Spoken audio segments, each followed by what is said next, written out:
Hi everyone, Pam Gregory, astrologer. I'm going to be speaking to you today about the first half of February and the new moon that we have in Aquarius on the 4th. Now, we've got something quite unusual continuing from January in early February because all the planets are moving direct. They're all moving direct through the month. That doesn't change until the 5th of March when Mercury goes retrograde. So we have this very strong sense of momentum, of forward propulsion. So this is excellent if you're initiating projects or trying to push your projects through. This is very, very positive energy. We have a lot of cardinality, which is action oriented. So strong yang outward energy, particularly for this first part of the month. And we also have a continuing theme I'm going to be talking a great deal about of the the conjunction between Saturn and Pluto. Now, they're not going to reach exactitude until January 2020, but really they form the major backdrop to 2019, and they come within 3 degrees of each other. Now, both the conjunction between Saturn and Pluto in Capricorn, but also the fact that Pluto at the moment is conjunct the South Node, both of those things really speak about power, the power structure in a society. And historically, if we go way back to see when this kind of thing was last occurring, Pluto was last in Capricorn in 1517. It was also conjunct the South Node then. As I've mentioned in previous videos, this is very connected to the power structures in society and how correctly they are using their power, or are they abusing their power. And if any of you know your history, you'll know 1517 onwards, Martin Luther was very much challenging the over-powerful nature of the church, and that ultimately brought about the Reformation. So you may look around society and say, okay, where are governments or corporations or institutions too powerful?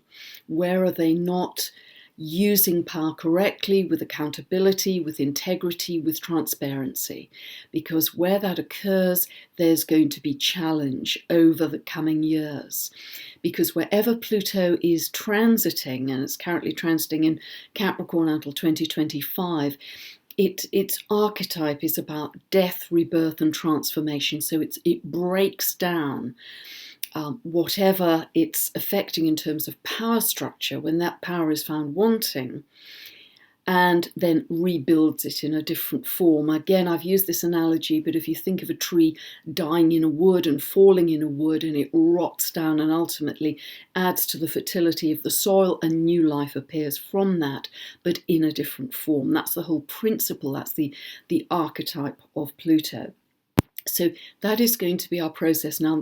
The process may not complete ultimately until 2025, but we are going to have the next 2 years particularly are going to be very strong in that regard. So again, I would ask you where your center of power lies. Is it external or is it internal? Because it is the internal that we have to cultivate. Now, and I'll be coming back to the Saturn-Pluto conjunction a little bit later on. Now, we start the month of February with a surge of power. We have Mars in Aries at 21 degrees square to Pluto in Capricorn at 21 degrees. Now, this is it's hard almost to find the words for this because it's so forceful. It's brute force. It's tremendously energetic. Now, this is excellent for willpower, for focus, for drive. So if you are working again on a project, if Mars is in your sixth house of work or 10th house of career, for instance, it is excellent for really driving something through and getting a lot achieved over those few days close to the 1st. However, it can also manifest as aggression and brutality and frustration in the world. So be very aware of those kinds of energies happening around you, because on the 2nd of the month, the next day, we have the moon coming to conjunct Pluto and squaring Mars, pretty much at the same degrees. So the moon is highlighting this very assertive square between Mars and Pluto. So if you're in a situation where people are getting angry, because this is very much about intense, extreme feelings, surges of assertion or anger, really step back from that situation. For me, I will step back and take a breath, or I just check myself and ask what my higher self would do in this situation. What is the best I can be in this particular situation before I speak or act? And it can really save you from things that you may regret later. So those first couple of days, really, really strong. Then on the 6th of the month, I'm going to come back to the new moon in a moment because that happens on the 4th. But on the 6th of the month, Uranus finally tips into that final degree. It's been very close to that final 29 degrees of Aries. Very, very close. It's been sort of hovering at 28 for a while, but it now on the 6th moves to 29 of Aries, and it drills down on that degree for the rest of the month. So there's great focus on that degree. Now, because Uranus spends 7 years in a sign on average, this is very important. 0 degrees and 29 degrees are very important. They're known as critical degrees. So where we have slow-moving planets, where they are entering a sign or leaving a sign, those are particularly powerful moments. And if we look back to what was happening when Uranus was entering Aries, for instance, we had the Fukushima blow up, extremely eruptive radioactive energy. Of course, Uranus is associated with that, but also we had the beginnings of the Arab Spring. Uranus is a very socially eruptive revolutionary planet about riots and protests and demanding to be heard, demanding more freedom. So that was happening also at the beginning of Uranus coming into Aries. So often at the final degree, we have a kind of culmination, we have a summation, if you like, of what that's been about. And I would ask you to look into your own chart to see where Aries sits in your chart. If you don't know where it sits, check out this video above. That will take you to my store. You can buy a 2-part tutorial video series that will explain all that I'm saying here and give you the meaning in much more detail than obviously I can single out individuals here. But it will be very interesting to see, because this is very strong, sudden, unexpected, revolutionary, eruptive energy. It is even stronger on the 12th and 13th of the month because Mars joins Uranus at that 29 degrees of Aries. So this is highly combustible, volatile, extremely hot and volatile. So again, if that's happening with behavior, again, I'd suggest you take a breath or step back. It may be happening socially. It may be happening politically with political earthquakes. It may be happening environmentally with volcanoes and earthquakes. But just watch, particularly around the 12th and 13th, when Mars joins Uranus at that final degree. But Uranus stays at that final degree all the way through to the 6th of March. And it really is a tremendous impetus for change. It's a demand, an urgent demand for change in society, demanding more equality, demanding more freedom, demanding to be heard. That is what that archetype is about and has been historically. Now, I've been talking in recent videos about this being a period of endings and beginnings, and I feel that incredibly strongly. There are several indicators of this. We have a 6-month period that we're sort of in the middle of at the moment, where we have 6 full moons, 5 of which are at 0 degrees of their signs. One of them is happening later in February. I'll talk about that in the next video. And the final one in April is happening at 29 degrees of its sign. So again, 0, 29, this strong sense of endings and beginnings. We have some slow-moving planets which are changing sign as well. We have Chiron, which has a 51-year orbit.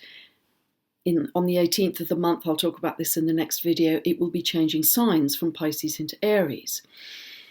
in early March, Uranus, which has an 84-year orbit, stays in a sign for about 7 years, is moving from Aries to Taurus. So these big shifts in energy we're really going to feel.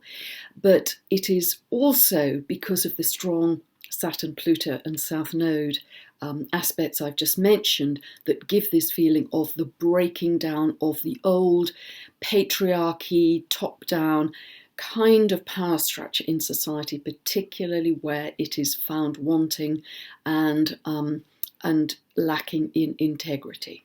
And as I say, that won't be a quick process. It may take a little while. Then we have our new moon, which is happening on the 4th of February. It's happening at 1:03 p.m. Pacific, and it's happening at 9:03 p.m. UK time. This is at 15 degrees and 45 minutes of Aquarius. So see where 1545 falls in your chart of Aquarius, because that is going to be your new seed, your new beginning. And always this is an excellent time to set a new intention for what you want that new beginning to represent. What you want to manifest in that area of life where 1545 of Aquarius falls. And again, if you don't know, check out the videos above.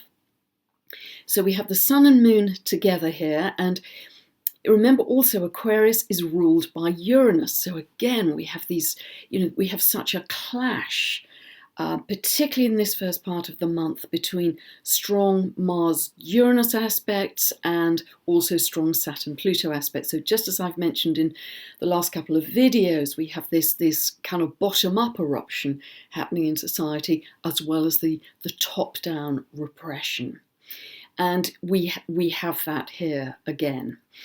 But the new moon in Aquarius will emphasize even more that Uranian side. And the benefit of this is it's usually very original, it's very innovative, lots of new ideas, and it's always thinking, how can I make the world a better place? What can we do to improve society and the world? That's always its impetus, and it's quite future oriented as well.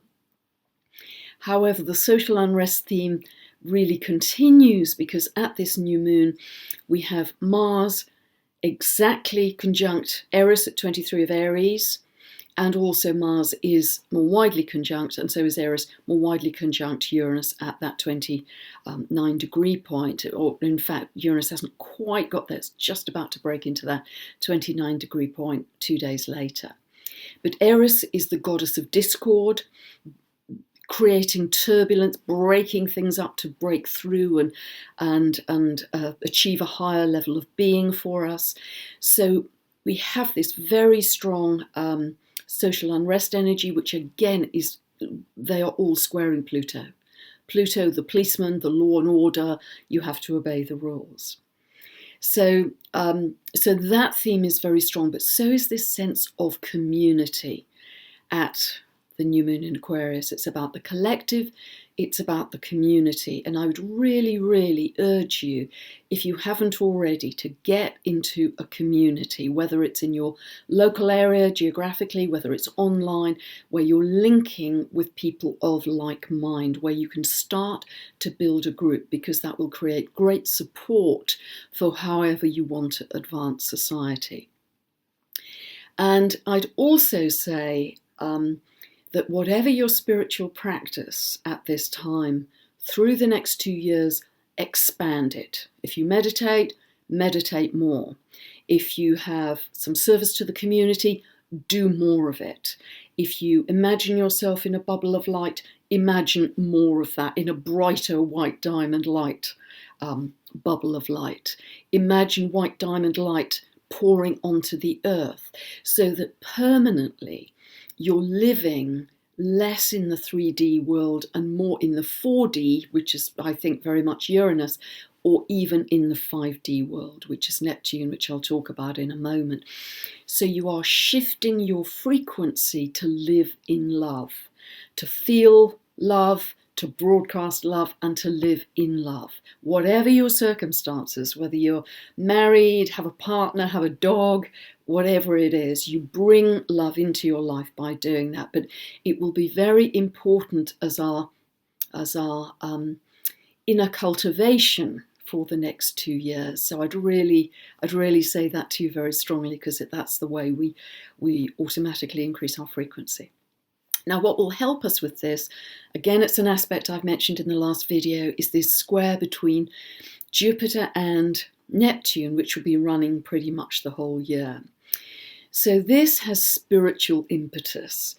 Both of them are in mutable signs, Sagittarius and Pisces. So mutable signs are chameleon, like they're flexible, they're dexterous, they're changeable, they can go in any direction. But that means they have no boundaries. So we can very easily feel idealism, we can soar, we can connect to higher vibrations very easily, but we have to also keep our feet on the ground, because we can almost kind of fly too close to the sun. We can not be discriminating in how we're using that energy. It can be absolutely wonderful for connecting to the divine, connecting to source, having a strong sense of compassion and oneness with all living beings. But sometimes we can be a little too gullible. We can be swept along by a particular theory or modality or ideology or person, and actually the downside of Neptune is disillusionment. So we have to be a little bit careful with that. Now, Saturn and Pluto in Capricorn will definitely give us that reality check.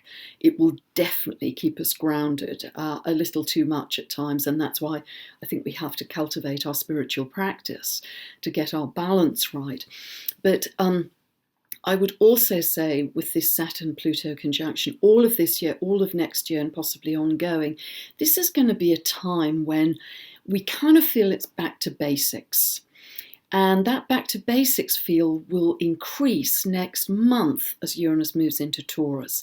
So this isn't a time of yuppie luxury and excess. We will want to just feel frugal. That's an excellent Capricorn word. Feel frugal, minimalist, and very much suggest that you live within your means, or even if you can, beneath your means, so you can put a little bit of money to one side as well. So avoid debt if you can, avoid indulgent expenditures, because often this signifies a period of contraction sometimes. So it would be good if we planned ahead in that way, and if we can be self-sufficient too, to grow some food or herbs or whatever, or do sprouting, which is very nutritious. That kind of thing is extremely beneficial as well. So this first half of February has tremendously strong yang energy, as I say. Certainly the first half of the month, because on the 14th of the month there's a shift in energy where Mars moves from its own sign of Aries into Taurus on the 14th of the month. Now, this will feel very different, because Aries is the warrior, it's pioneering, it's driving, it's fiery, it's warlike, it's action-oriented, whereas Taurus is fixed earth. It's very steady, it's very stable, it's very grounding, and it is highly productive. It's a very consistent energy. So whatever we've initiated, whatever we've got going in terms of our projects, in this first month and a bit of the year, this will be a time when we can really focus on finishing them up, because Taurus is a sign of tenacity and determination and seeing it through to the end. So it will be extremely good from that point of view as well. And in the second half of the month, things become more interesting because Chiron moves into Aries, and I'll be talking a great deal about that in the next video. But even by the middle of the month, with Mars shifting into Taurus, I think you will start to feel different. And then when Uranus moves into Taurus, re-enters Taurus on the 6th, there will be quite a shift. Now, see where Taurus falls in your chart, because Mars, when Mars is moving through a house area, an area of life, it usually does that for about 6 to 8 weeks. That area of life tends to be activated or energized. Things start to happen, well, when Mars is moving through, and it will be moving through Taurus until the end of March. So is that your 6th house of, again, of work? Is it your 9th house of study or writing or teaching? See where Taurus sits in your chart, because that will receive a different impetus once Uranus moves in on the 6th of March. And Uranus is about shaking things up, breaking things down that have become stale and routine. So that whole area is going to be very, very lively for you. And all of us are, together with this Saturn-Pluto aspect, all of this activity in Taurus, because Uranus will stay there till 2026, over the next few years, we are going to, all of us, have a big shift in values. What we value, what we spend our time on through our days. Saturn in Capricorn, Lord of Time.